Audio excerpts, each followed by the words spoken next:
My name is Andrea Stevens Goddard, and I'm the Lee J. Suttner Assistant Professor in the Department of Earth and Atmospheric Sciences at Indiana University. Maybe the best way to think about deep time is to compare it to human timescales. So when humans think about time, we think about things on timescales that we can understand. Days or years or hundreds of years, sometimes even thousands of years. But geologists think about time from a really different perspective. We're thinking about it in terms of the age of the Earth, which is billions of years old. So when I think about time, I don't think in terms of years or hundreds of years or thousands of years. I think about time in terms of millions of years. And to me, 10 million years wasn't that long ago, and 100 million years may not even be that long ago. So when I want to understand Earth processes, I get to think on timescales about how the Earth changes over millions and tens of millions and hundreds of millions of years.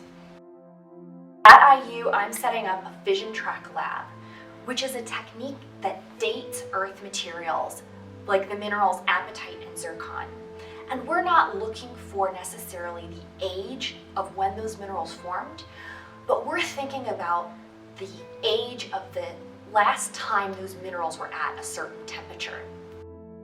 FISSION-TRACK thermochronology is possible because in minerals like apatite and zircon that have uranium-238 in them, that uranium-238 can go through a decay process. And there are a couple of ways that uranium-238 can decay, but one possible way is through fission. The atom just splits in half.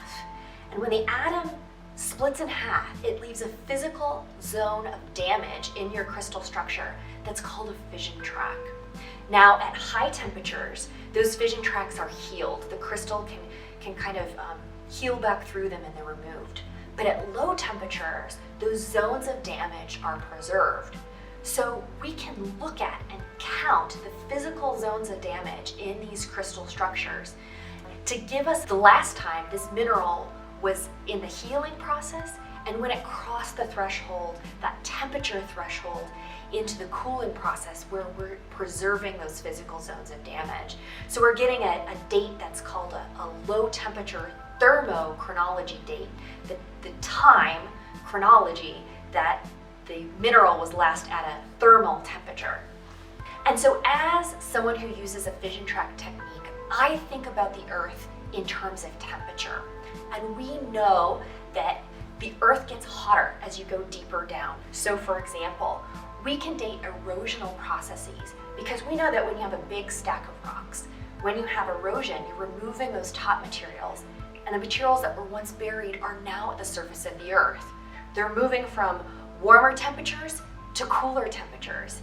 And if I can get a date of those processes, I can understand the timing of erosion to correlate that to climatic processes or tectonic processes to better understand the history of the Earth.